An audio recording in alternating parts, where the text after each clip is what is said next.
Hello, podcast listener. This is your host with the most, JJ. I can't really use that for much longer because that new Beetlejuice movie is coming out, and then everyone's going to be like, Ghost with the most.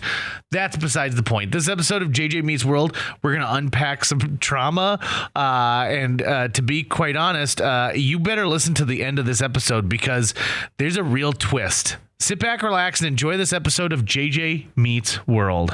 And by the way, if you'd like to help support our podcast, visit jjmeetsworld.com where you can donate to our Patreon, pick up some killer swag at our merch shop, or click the link to Apple Podcast and give us a 5-star review. 1, 2, 3, 4.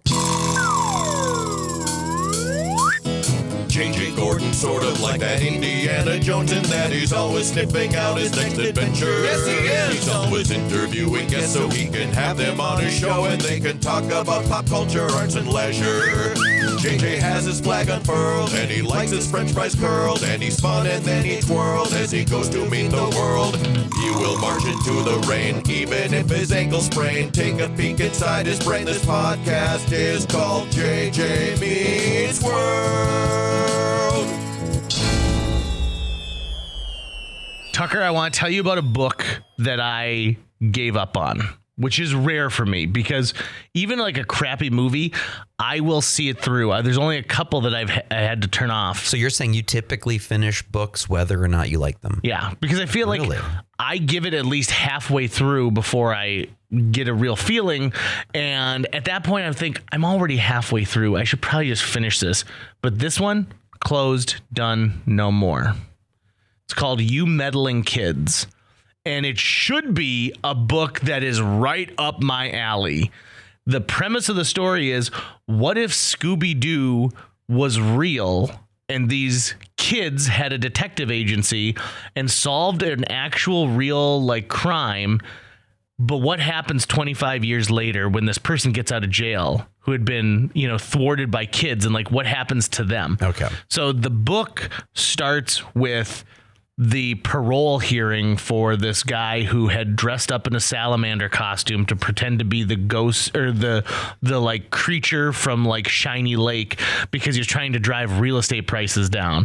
And you find out that these 2 girls and 2 boys and their dog who had a junior detective agency figured it out and, essentially sent him to prison for 30 years for fraud.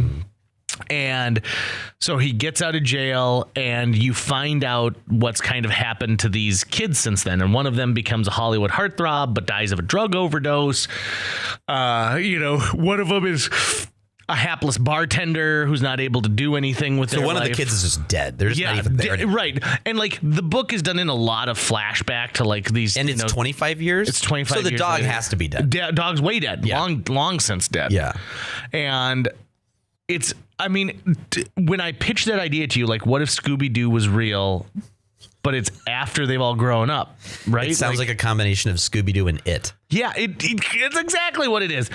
I was so excited, and this was recommended to me by several websites for... And Cape Fear. Things. It also kind of sounds like Cape Fear. Yeah, because he gets out of prison. Yeah, as part of that thing.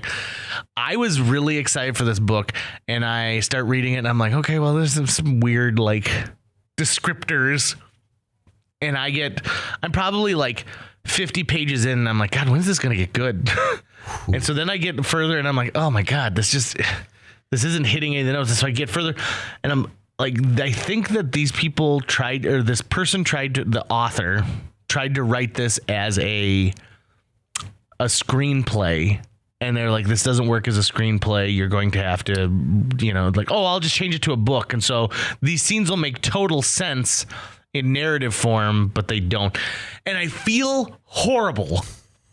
So bad that I'm not going to finish this book, but I can't. I just can't give it any more attention. And then I thought, maybe if I get it as an audiobook, maybe there's like a performance aspect to this. And so I started listening to a couple excerpts from the audiobook, and I'm like, nope, because the person who reads it is clearly like the niece or something of the writer, and she does a lot of like, as Janet entered the bathroom, the tile ran red with blood.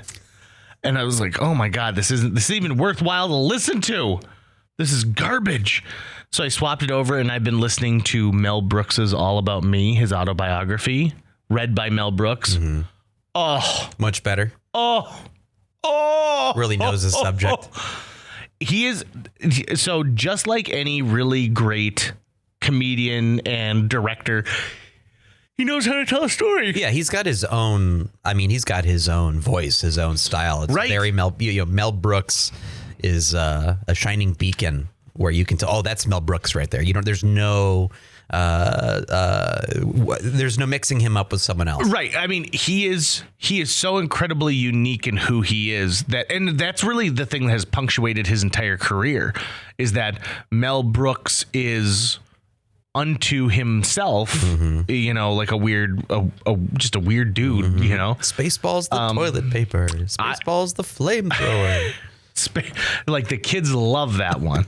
And he talks, he's got some great stories. One of them is how there was an actor who was acting on Broadway who lived down the street from him when he was a little kid. And so he used to go there and like listen to this guy tell his stories from Broadway. And he was just like enamored with it. And so he ended up hooking him up with a job in the Catskills where he was the sour cream boy.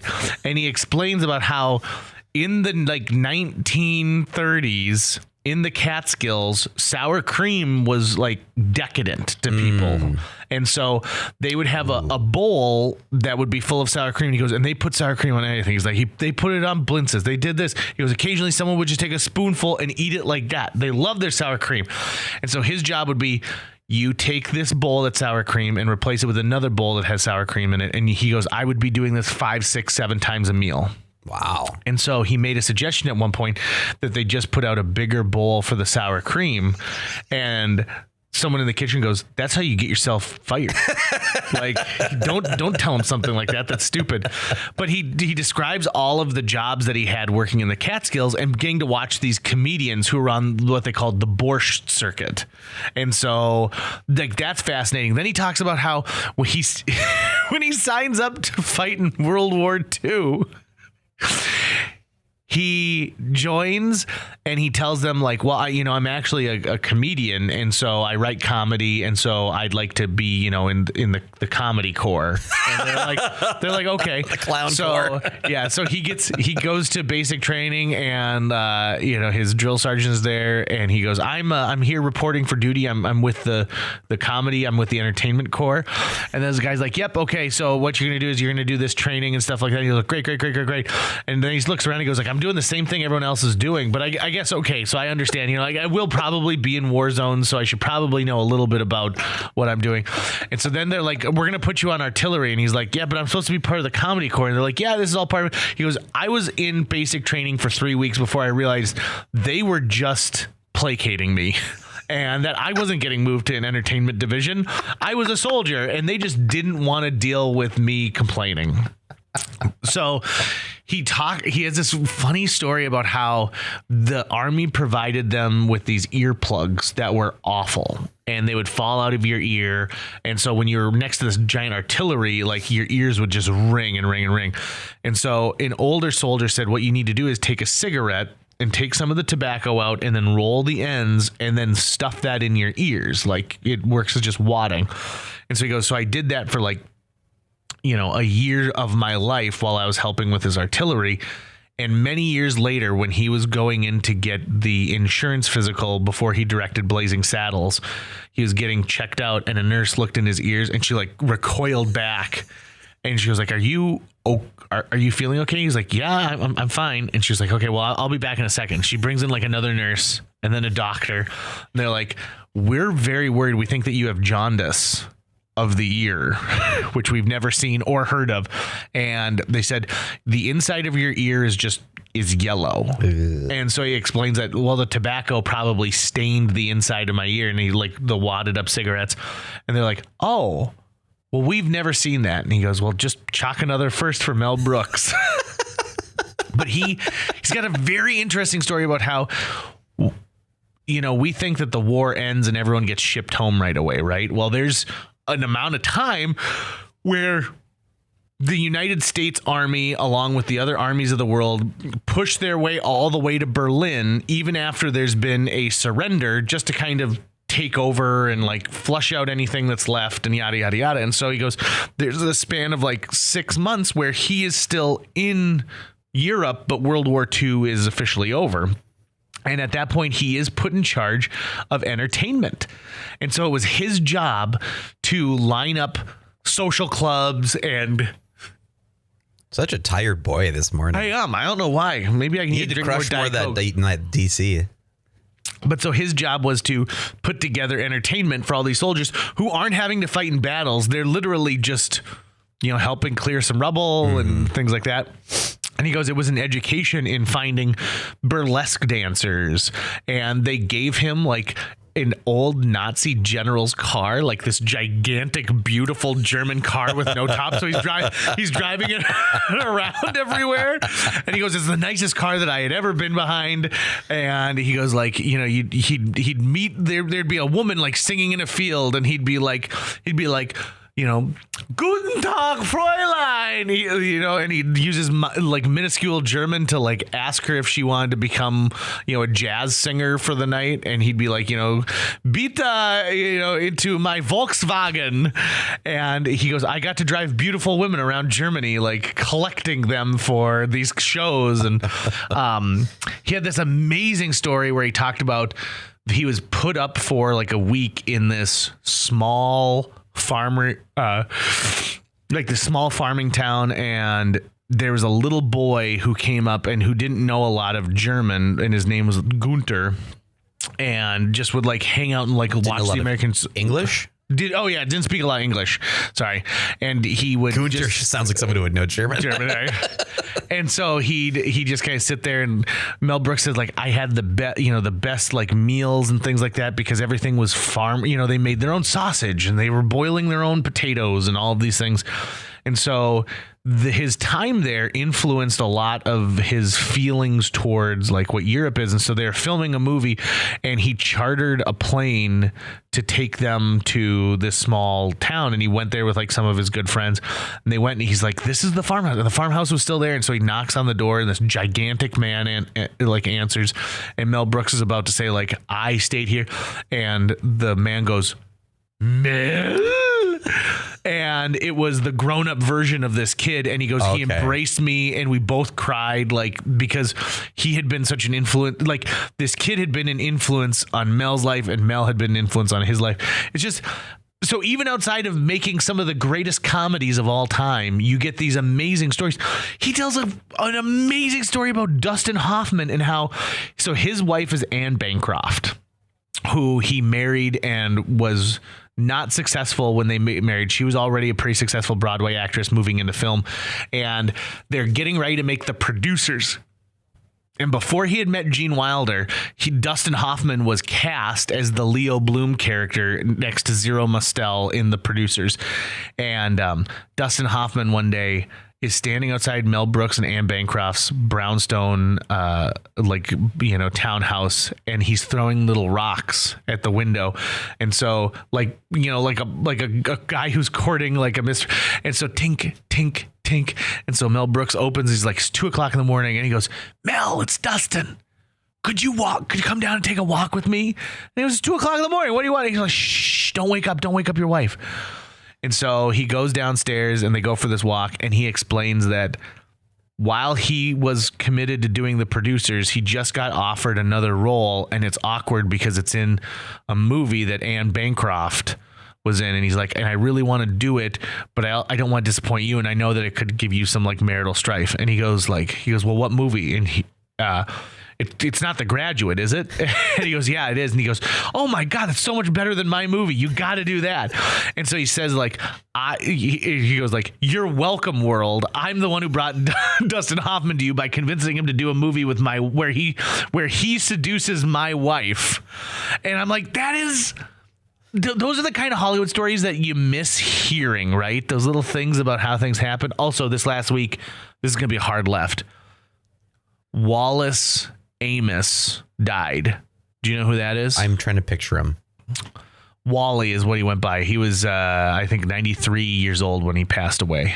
I'll have to look him up. I don't think you've probably ever seen him, but you know his name really well because he's the He's the name of Famous Amos Cookies. Oh, I did see that news story come through. And he did not get a GNSP from you, though. he did not, because I feel like if I put his, by the way, GNSP, Good Night Sweet Prince, if I had put a picture of him up, I don't think anyone would have recognized him because he was just, his face isn't on the cookies. It's just Famous Amos. Sure.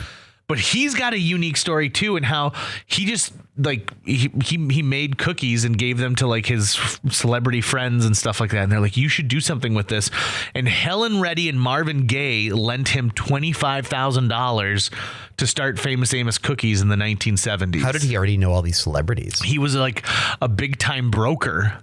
And then he had worked at the William Morris agency. Okay. So they were so he was already interacting with these people. And I was like, that's almost the same story as like Paul Newman and his salad dressings, where he'd have like his famous friends over and they're like, this is really good salad dressing, Paul. I don't think it's that good, though. You don't like any of the Paul Newman dressings? I've tried them before and I think they're just okay. But I think really what the issue is bottled dressing versus homemade scratch is just such a difference. It truly is. That I haven't tasted a pre-bottled, like say just ranch, that I'm like, oh, this is good. I'm really specifically talking about ranch.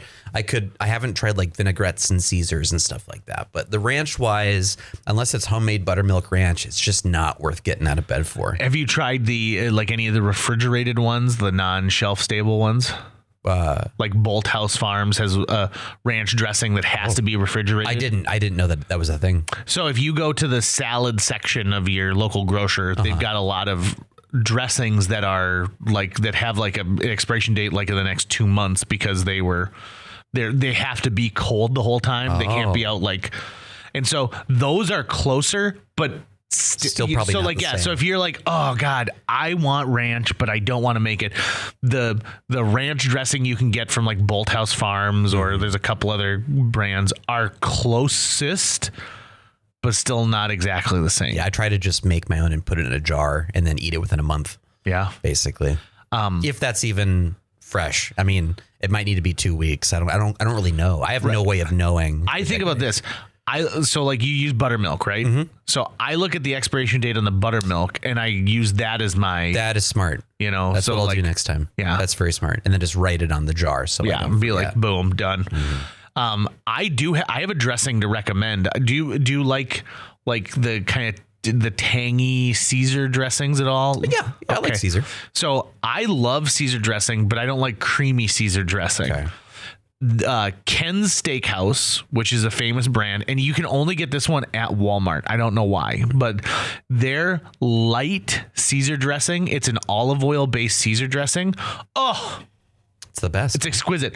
My jam this summer has been I've sliced up cucumbers from our garden and I've popped that in a bowl and some mozzarella balls, and then I pour this dressing over it, and the dressing gives it this tangy, almost a spicy kind of flavor to it. And then, the mozzarella balls and the cucumber provide the coolness. It's become like one of my favorites, but I am very happy to wedge some lettuce and pour this dressing over it and be good to go. And then because it's light, its calorie count is way down, but its flavor is way up. I even marinated some asparagus in it before I grilled it recently. Like it's really, really good. None of that made me salivate. Oh man, you come on over. I'll make you a whole meal based around Ken Caesar. I'm not into cucumbers. Yeah, because you don't like pickles. I don't like pickles either. You don't even like pickles before they've changed. No. But I mean, that's what I like. Pre and post pickling, I'm not into it. Mm-hmm. It's a good thing that I don't base my like food habits around like what you like, or I'd be eating nothing but sugar. Whenever cookies. I see like videos of people like pickling, I'm like, yeah, let's just put our food in this jar and just let it rot and then eat it. That's what it looks like to me. I know that's not what's actually happening. Yeah. But it's like, no, I didn't like it before it went in the jar. I like it even less when it's coming back out of the jar. It's like when I watch people put mayonnaise on everything. I'm like, well, if you don't like the taste of this, why are you eating it? Mm-hmm. Why do you need to add a white goop to make it palatable to yourself? I really hate seeing like when people decorate with like peppers in a giant jar and they're just going to sit there. Yeah. Like, yeah, no, it doesn't even look cool. Just get rid of it. Just be done. Why is that here? You could put a Nintendo right there. I mean, you're not wrong. Yeah. You're not wrong. Yeah. Like, why would you go running when you could watch TV? It doesn't make any sense to me whatsoever. Yeah, that's a good. You're making really valid points. There's no evolutionary advantage to running anymore. We have walls.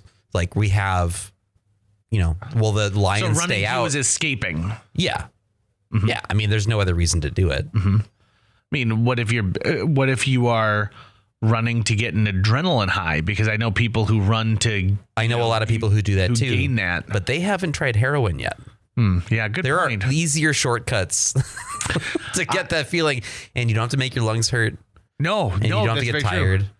You don't have to leave the house if you don't want to. I don't know what shin splints are, but I'm pretty sure I get them because like my legs will hurt. I remember telling a gym teacher once during a run, like my legs hurt, and the look in their eyes was, "You're always going to shop in the Husky section." That's what I saw from them. And this is something I want to throw out there. Physical education teachers, I think, just didn't care. By the time I got around, I didn't have a physical education teacher who was excited about what they were doing. I wonder if they teach things like yoga nowadays or Pilates, if they've added some of these other things, these other exercises that people find to be motivating, or if they're still like, this is a badminton, this is a shuttlecock, now just pack it back and forth for the next 45 minutes. Do you remember the presidential fitness challenge or something? Yeah, I've got one certificate. Whatever we had to do that like every year. Like there was something. I remember 5th grade coming back to school, and then it came to the time of year where we had to do the whatever. Yeah, you're right. Presidential fitness challenge or whatever. And Mr. D was our gym teacher. It was Mr. Dick, but you don't want to say that amongst for sure. Kids in the early 90s. So Mr. D. And I remember I had a gym teacher named Cummings. I remember the first day of doing the presidential fitness challenge in 5th grade is we were all doing pull-ups, and he was going to write down what we could do. And I remember vividly approaching the pull-up bar and Mr. D making an observation like, "Oh, like you've really grown since last year. Like you're looking strong. Like do you think you should maybe you look like someone who's going to play football." I remember him saying that. "You look like someone who can play football." And then I tried to do a pull-up. And when I didn't do one, I looked at him and I just saw in his face, never mind. But I wasn't sad about that. I was like, "Oh, okay, good. I'm glad you see it too." Because no, that will never happen. I don't think I've ever gotten a pull-up in school. I've done it as an adult, but early 20s, not now. But like, I just remember thinking, how can you, is it possible to do a pull-up? It feels like it's absolutely impossible. I was in, I think 6th grade where they changed the like like the presidential fitness challenge.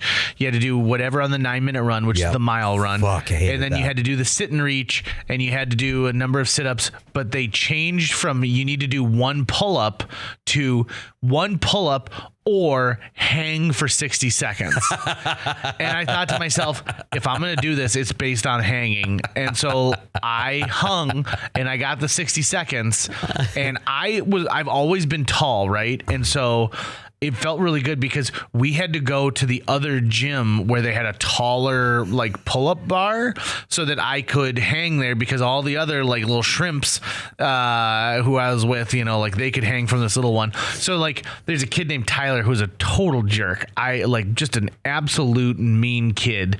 And I remember him never like getting his growth spurt. He was always just kind of like a little guy, and him using the little pull-up bar. And I was like, hey, yeah, who's the idiot now? Slap you with a towel in the locker room one of these days.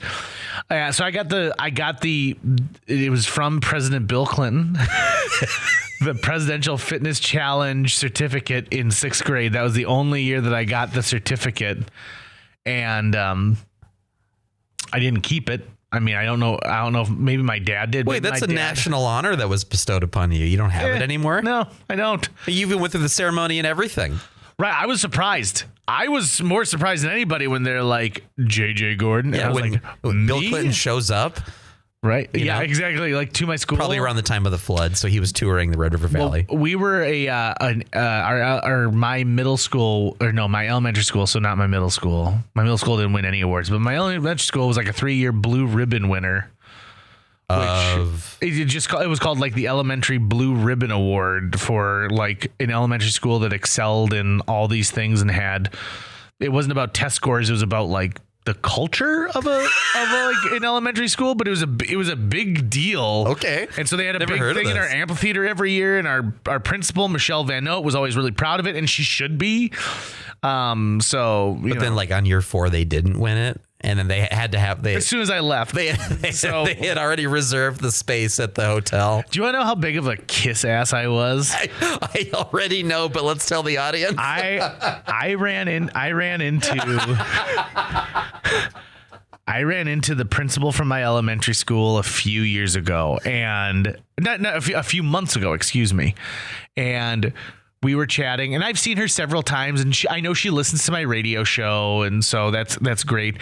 But I happened to be with my sister and my wife, and she said, I remember, and I'll never forget, JJ came to school for one Halloween, and he had a briefcase, and he just like a shirt, and he was wearing like jeans with elastic in the like, so no belt, but jeans.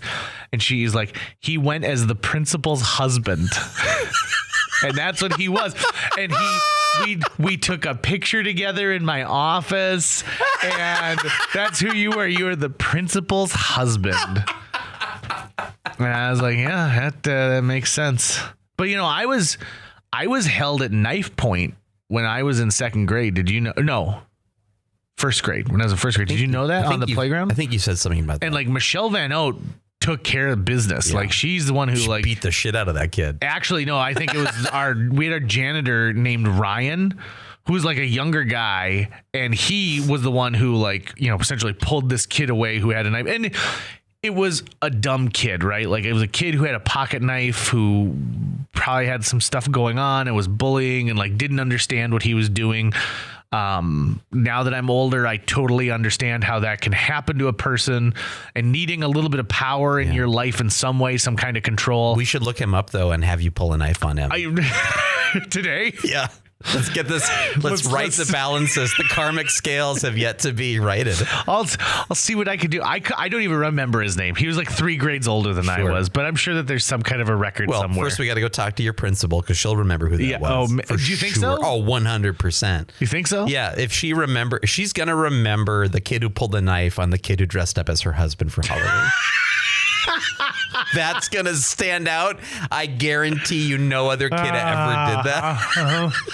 I remember my first grade teacher because I thought everything was over and done with. This was like on a Friday afternoon after school, and it was after school was over, but we were hanging out in the playground, my best friend Andrew and I, when this kid approached us and like, and it was, was there a demand like lunch money? No. It was just to like scare us. I'm gonna fucking cut you. Yeah. I don't think he even said fucking. Was it a Swiss Army knife? It was. He probably got it from his grandpa or something for probably, his birthday. Right? Yeah. And so he was whittling with it. Do you remember when they used to take tractor tires and like bury them halfway? So like, do they no longer do that? I don't think they do. They should bring that back. Tractor tires are great. They could crawl on them. They're warm because they could absorb the sun with the heat. Yeah. So we had like 4 of them to make like a box, so you could like crawl between and then get inside. So that's where he had us pinned up, was inside the tractor tire square. Mm-hmm.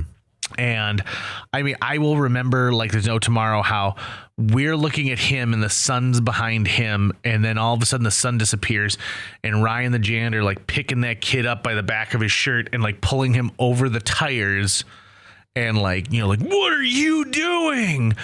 And it was like a superhero moment, right? Mm-hmm. And so then we left, and the next Monday, and we, like you think that's done. So on Monday, I go to school, and within the first 20 minutes of first grade starting, my first grade teacher pulled me in the hall and gave me a big hug and goes, "You're going to go down to Mrs. Van Oat's office, and you just need to tell them what happened. That's all you have to do. And, just don't worry. You're not in trouble." Mm-hmm. And so when I went down there, that kid was already in the principal's office. So I felt weird, right? I'm like, well, I didn't even tell anyone about this. Well, clearly the janitor, the custodian was like, yeah. there was a kid like trying to knife 2 other kids. We should probably do something about it. I kicked his ass. And so Mrs. Van Note was there, and she's like, hello. And she's one of the only people who ever called me by my like real first name. Yep. And then you're like, oh, this is deep. Jonathan James. Yeah, we're in big trouble now. JJ. And so she was like, Jonathan, like Corey, I'm just going to say Corey has something he wants to say to you. And he's like, I'm really sorry. And she's like, for what? He goes, I'm really sorry for making you feel scared.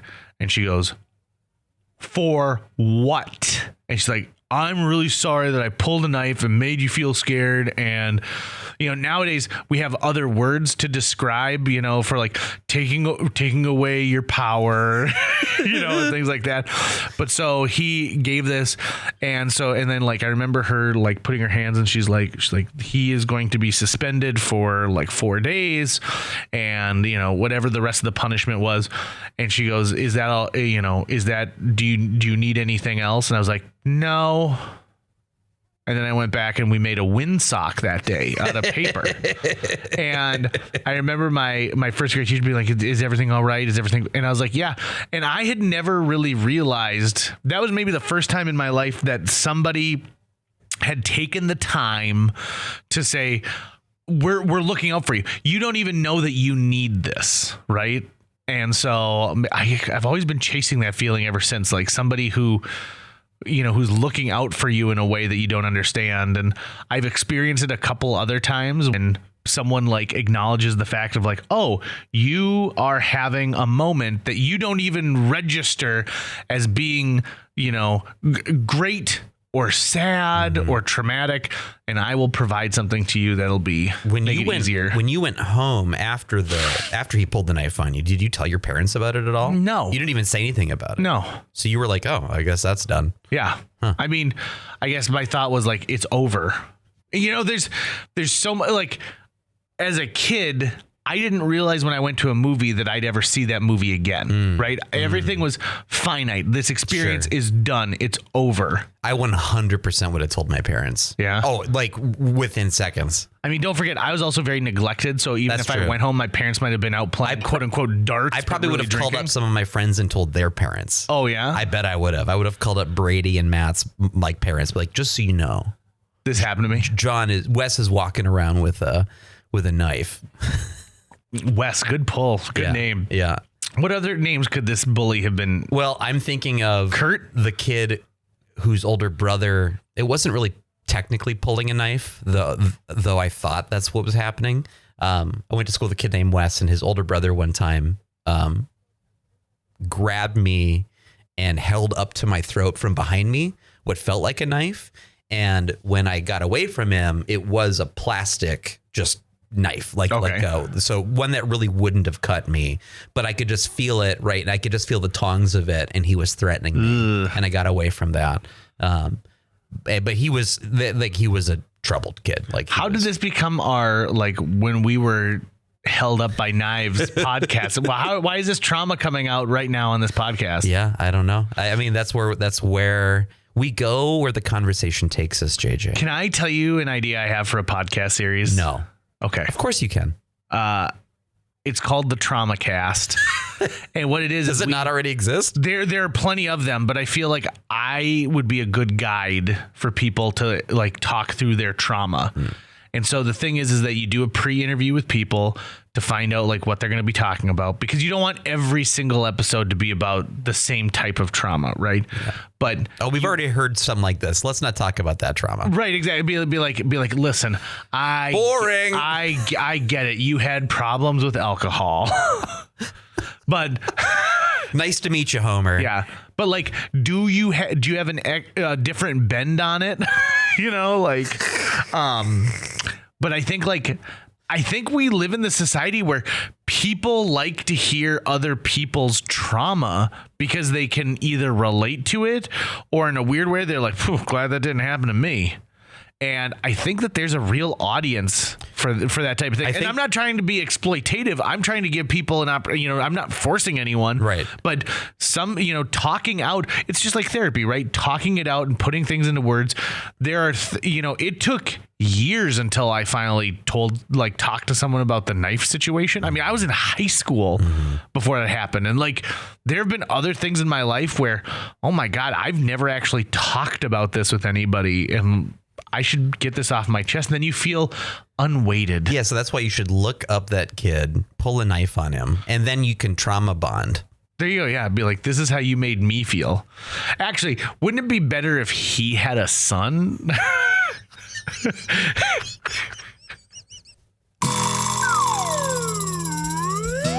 That's going to wrap it up for today's show. If you enjoyed this episode and would like to help us continue to produce new episodes each week, visit jjmeetsworld.com, where you can donate to our Patreon, pick up some swag at the merch shop, or follow our link to Apple Podcasts and leave us a 5-star review. You can also follow us on social media. We're on Facebook, Instagram, Twitter, YouTube, all the sites the cool kids are using these days. JJ Meets World is produced every week by Tucker Lucas. You can find out more about Tucker's work by visiting moonbasemaria.com. If you want to get in touch with your host with the most, check out linebenders.com, where you can find direct contact info for JJ or booking information. The only problem is that there aren't a lot of tractor tire playgrounds anymore if I want to really recreate it.